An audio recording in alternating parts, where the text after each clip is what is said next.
This is Ryan and Michelle, and welcome to the Celebrate Marriage Cast, where we hope to restore and reclaim godly marriages through honest and real conversations. Welcome to episode 7. We are so excited because today we have a special guest with us, Bob Paul. And Bob is an author. He is so many things. He's a licensed professional counselor, is vice president of the Focus on the Family Marriage Institute, and the director and creator of Hope Restored Marriage Intensive Counseling Program.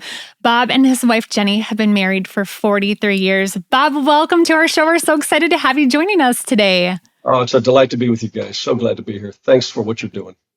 Awesome. Thank you. Well, yeah, Bob, we want to say thank you for all that you do at Focus on the Family and helping to strengthen marriages and families. Focus on the Family has been such a huge pillar in that fight for marriage and the home, the way that God designed it. And we're so grateful for you here and everyone at Focus and what you're doing. Now, a lot of people probably know about Focus on the Family, but there's probably some listeners that don't. Could you tell us a little bit more about Focus on the Family and what you guys are wanting to do? And we've been around since the 70s and really been in the space of fighting for families. Family well-being. So Dr. Dobson got us started and, big in the parenting area, but also did a lot with marriages. And we've continued to go there. Also want to make sure that we're doing everything we can in the advocacy arena. So the pro-life cause, very active there, very active in foster care and adoption, trying to be helping our constituents and anybody that's interested get some information that might help them make political decisions.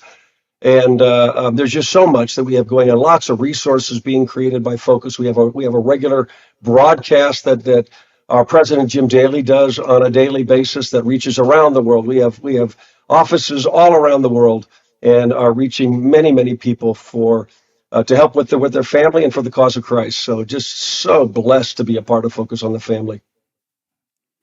Awesome. Bob, you co-authored a book with Greg Smalley called The 9 Lies That Will Destroy Your Marriage. 9 Lies That Will Destroy Your Marriage. We'll put a picture up for people watching on YouTube and have a link to that book. But this book, first of all, this is incredible. Ryan and I both have read the entire book. And I found out that through our library, Hoopla has this book too. I don't know if you knew that, Bob, but I liked to listen audibly and then also had the book in front of me. I was flipping through, so I had audio and visual, and it was so good. You co-authored this book, and we would love to unpack this a little bit with you today, if that's okay. Absolutely, yes. Awesome. Throughout this book, there's such a beautiful picture painted of what marriage is, what love is. Could you just tell us a little more about, just high level, what that is, and maybe a little bit about the book? Yeah, it's interesting because, we work with a lot of couples who are in crisis and their marriage is really struggling. And then, of course, we've learned so much over the last quarter of a century that we've been doing this, that God has revealed to us about his intent and his design. But one of the things that we're most excited about is we help people get a definition of what a really good marriage is that is sadly elusive to many of them. That's a relationship that both people love, and both people love the direction it's headed. Nothing short of that. If just one of you likes the marriage and the other doesn't, that can't be a great marriage. So it's also key that people don't have to love their marriage for the same reason. Jenny and I, at this point, love our marriage. Hasn't always been that way, but we really do now. And if you were to take a detailed list of what we love about it, I guarantee you that there'll be some similarities, but there's things that I love about the marriage that Jenny doesn't give a rip about. There's things that Jenny loves in marriage that aren't that big a deal to me. The key is not that you love it for the same reason, that both of you love it. So when we're working with couples in any context, that's the thing we want them to see as the target they're shooting at. And sure. It really does change the whole dynamic when that's what you have in focus. That's so good. Yeah, such a deeper relationship than,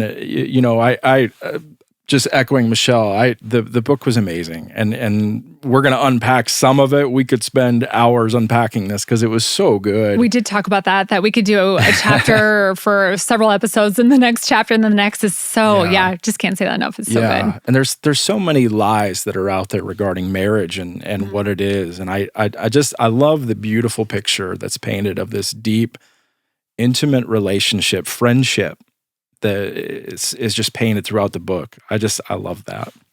One of the things regarding the book itself, why we wrote the book was that, since we do a lot of work in Hope Restored with couples that are struggling, we're finding ourselves having to unpack a lot of problems that people bring. And what we've realized over the years is that all of us, both in our culture at large in the United States, but also in the church, sadly, have been oftentimes led to believe certain things to be true that actually are not only not true, but are setups for failure. And we just have to, we have to unravel those things for people and help them see where the error is, because we're being set up to fail in many, many ways, and we don't realize it. So since we're being taught these things from well-meaning people, when people try to use these strategies and they don't work, what they're left to assume is that the problem must be me, or I've got a defective spouse. And it's almost never the people that are the problem. It's that they're trying to use relationship strategies that cannot work, and they don't realize it. So we wrote the book. Originally, the title was going to be 7 Lies That Will Destroy Your Marriage. But then there was 2 more, and Greg and I went, we got to have these in there. And the publisher came to us and said, I know where this is going. It's going to be 13 lies that will destroy your marriage. I said, no, there's more, but we'll stop at 9. We'll leave it there. So these are 9 of the most common issues that people deal with, and the places we've been led astray. Yeah. And one of those, just to dive in here, one of them, probably the number one thing you hear when divorce comes out, this idea of irreconcilable differences. Mm. We've Michelle and I have talked a lot about this, and it's so interesting and maybe you can elaborate on this. When you're dating, like, those differences are so cute. They're so like, oh, they're so different than me, and it's like attractive. Why as you get into marriage, those typically become like the daggers, like the worst possible things to cause this conflict. Oh, they become total irritants because they're different. And we tend to be a little egocentric by nature. We tend to think that our way of seeing things, our way of thinking about things is best. I certainly was guilty of that for many, many years. So all the things that I was so attracted to in Jenny that were so endearing to me become kind of a burr under my saddle. They become irritants. Yeah. And it's easy to think that the differences are the problem.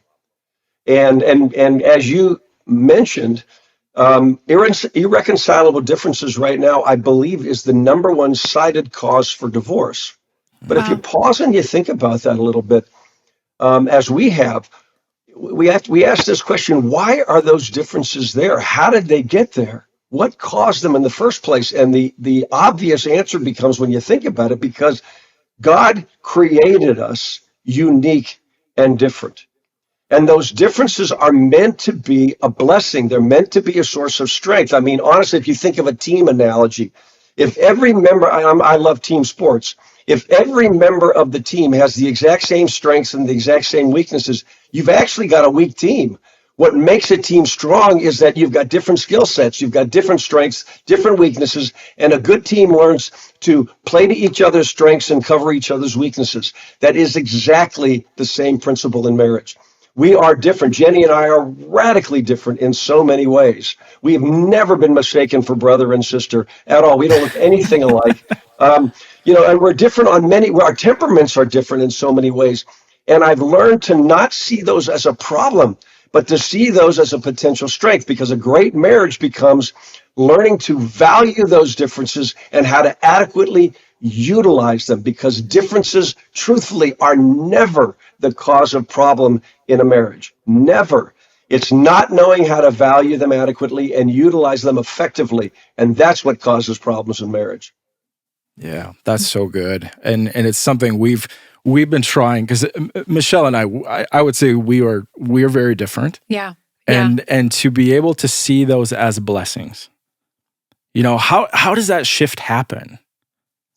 It's easier, I think, for those of us who are really actively seeking God's perspective on things. Mm. Because I really, if I'm just looking through my personal eyes, I'm much more aware of how the differences are inconvenient, complicate things, and so forth. Because Jenny and I have a different approach to doing many things. But when I pause and ask God to let me see Jenny through his eyes, to see what he sees when he looks at her, to value what is unique about her as he intended, and why she's here, and how I can make use of those, as well as to be seeing them as something that complements me and all of my differences. That's really what turned the tide for me. That's what made it better, because when I was just looking at things through my own eyes, they were nothing but a nuisance and an inconvenience. Yeah. Yeah. Yeah, that's so good. I think with that, it's so true in our relationship. You're analytical and Ryan, you take a lot of time to give responses. And, for a while, it's like, I want an immediate answer. But then I recognized and I realized that actually is such a blessing, because it means that you're not just exploding back with a non-thought of answer. You're using your gifts and your skills to add value to the marriage. And just things like that. Yeah. So Yeah, good. absolutely. Bob, in the book, there was a story of a couple going through a difficulty, and they realized that over time, they, and this is from lie number 7, I'm going to make you love me. Basically, what was happening with this couple, and the reason I want to talk about this, because I've heard the story actually twice in the last week. The comments have been, my husband and I were like two ships passing in the night. And in the book, this couple was finding that they were having so much conflict, and that they were actually more of a business relationship, more transactional. I think in the book, you had described that they had used the term roommates. It's like they were just going about their lives, and, maybe they'd have these work, type conversations like who's going to pick the kids up, who's going to do this, that. But there wasn't this like heart connection. There wasn't this intimate connection, and it was more transactional. And I'm just wondering, how many of the couples you see, how big of a problem do you think this is? Like, how many marriages do you think are operating more business-like than relational on a heart level like? Well, it's very common, and the busyness, the activeness of our culture really kind of sets that up, because there's so many things that we're required to deal with on a day-to-day basis. So, and then if you add kids to the equation, it just becomes overwhelming how many details we have to take care of every day just to make sure life goes forward. So there is a lot of time that is required for that. But it's interesting, because when the relationship feels like a business partnership and that intimacy is lost, it ultimately will become a problem, because God created us to long for an intimate connection. Every one of us was built with that desire deep down in us. And if we don't know how to foster that, we are going to end up at like ships passing in the night, or just drifting apart. And a lot of times it's not because of conflict. It can be, complicated by conflict. But a lot of times it just from inattentiveness to the kinds of things that make the relationship bond occur. So what many people don't realize is that feelings actually are the substance of an intimate bond, because intimacy at its core is an open heart to open heart connection. And feelings, as created by God, flow out of the heart, metaphorically. That's the way we've learned to talk about it. So if you're not going to talk about how you feel, what you like and what you don't like, what's difficult for you, what you're longing for, what you're wanting, those kinds of things are the things that actually bond us together. Sometimes it can be hardships and heartaches that bond us, because many people mistakenly think that the things that create the deepest bond are the things that we enjoy together, the pleasures and so forth. And as important as those are, and they are important, the things that actually create the deepest bonds is when we go through hardships together and we truly are present and show up for one another, because that's how you know you're married to someone who's not a fair weather friend, that they got your back, and when the chips are down, they show up. Those are key.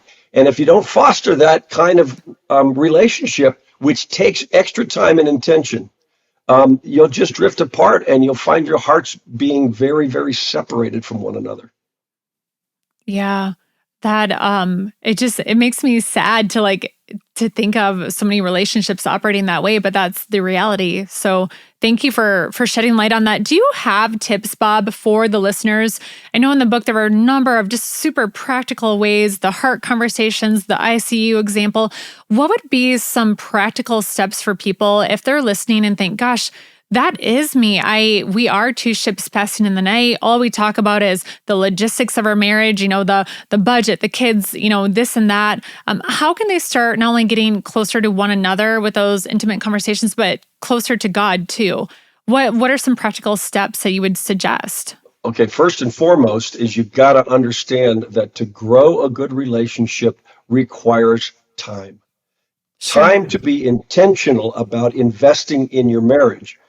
Because, if you don't, it'd be like wanting to have a very fruitful vegetable garden in the backyard, and you go ahead and you till the soil and you plant the seeds, and then you walk away and hope it'll take care of itself. But if you don't stay on top of it, if you don't make sure that it's getting watered, if you don't make sure that you're dealing with bugs and that you're pulling weeds and things of that, after a while, the relationship just, turns into chaos and goes into disrepair. So taking time to actually invest in your relationship is key. And then to recognize that connecting heart to heart, if you want an intimate bond to occur, if you want to feel close to one another, is actually also critical. That's what some of that investment needs to be. It's not that you don't ever deal with the logistics and the business side of things, because that obviously needs to be attended to. But you need to be able to attend to the heart side to make sure that you feel close and connected. And I will say one thing about this also, that this isn't just for women.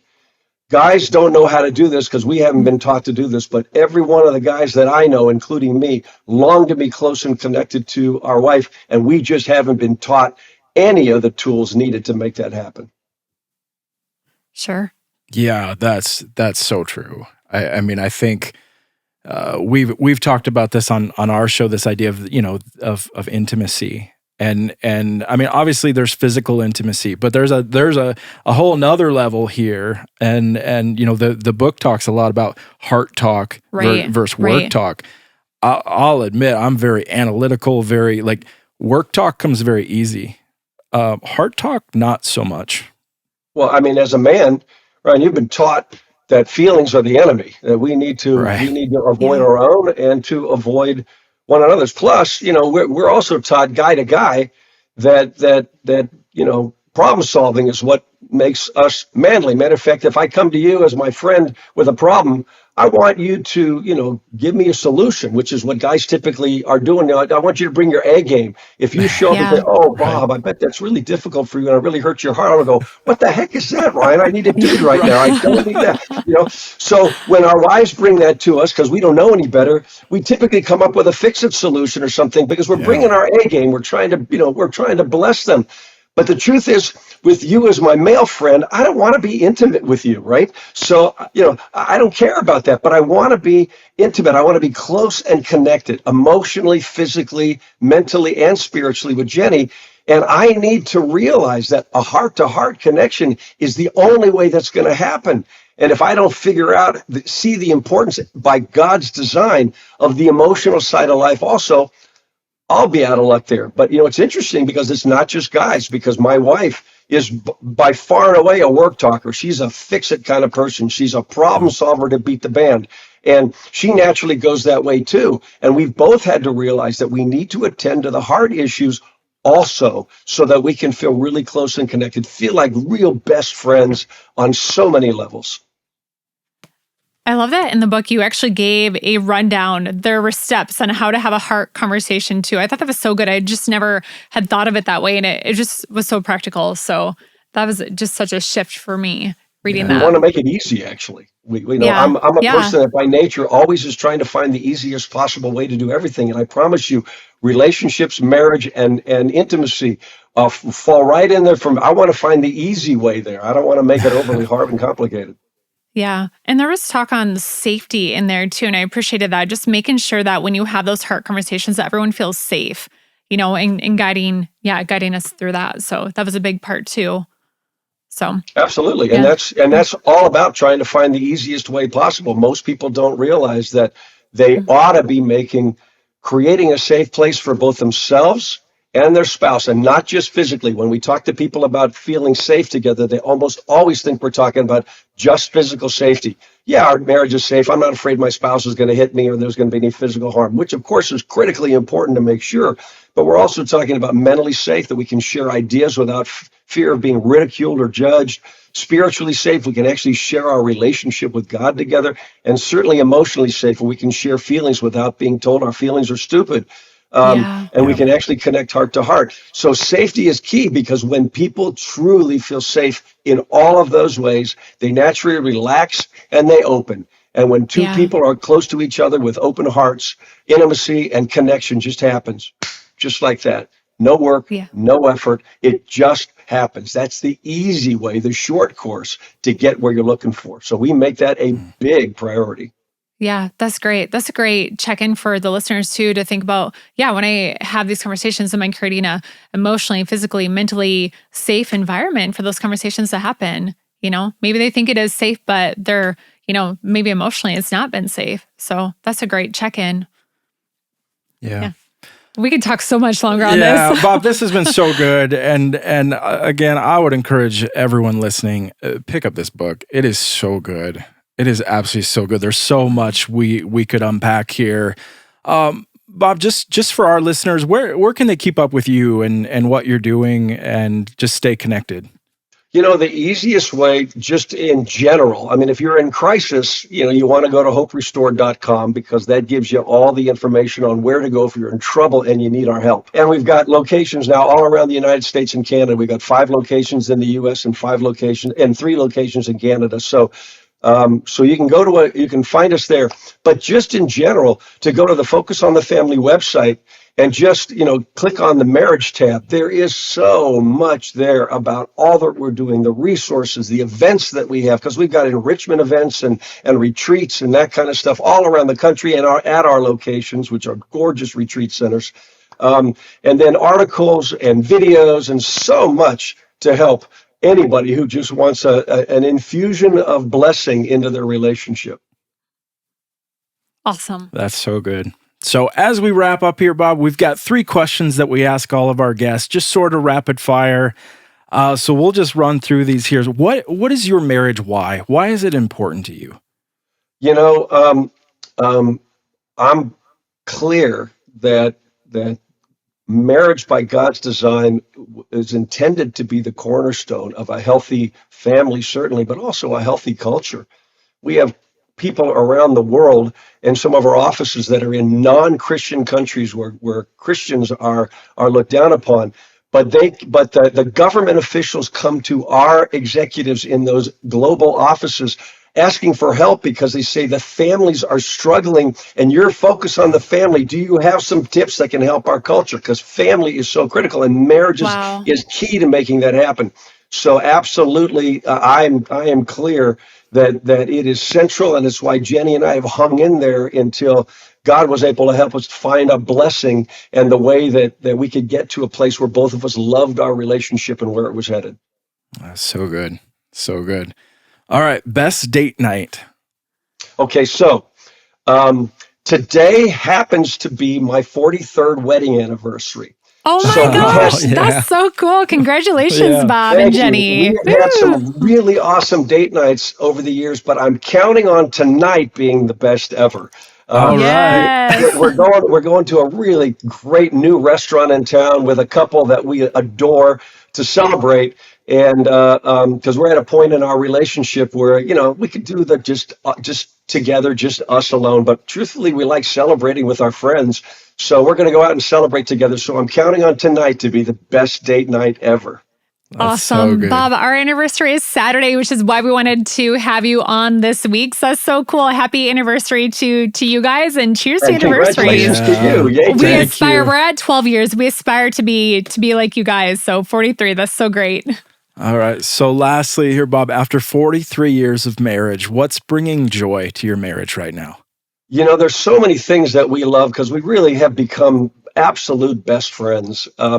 But the thing that's really changed, which is really neat, is that after years and years of being the guy out in the front with the microphone on the platform, doing events and so forth, Jenny has joined me over the last 6 or 7 years, and she and I are doing these enrichment events together, and it is the most fun thing. And I get to do really cool things in my work, but there's nothing I enjoy more than that. And it's kind of fun because 10 years ago, I wouldn't have dreamt of letting Jenny on the platform with a microphone because I was afraid that we'd spin out in public and then I wouldn't know how to get us out of that mess. And all I could say was, hey, what we're doing here is what you don't do.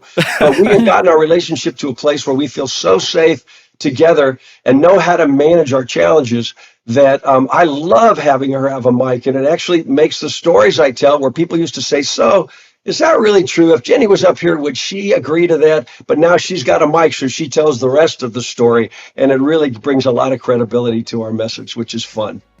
That's so cool. So fun. That's Yeah. awesome.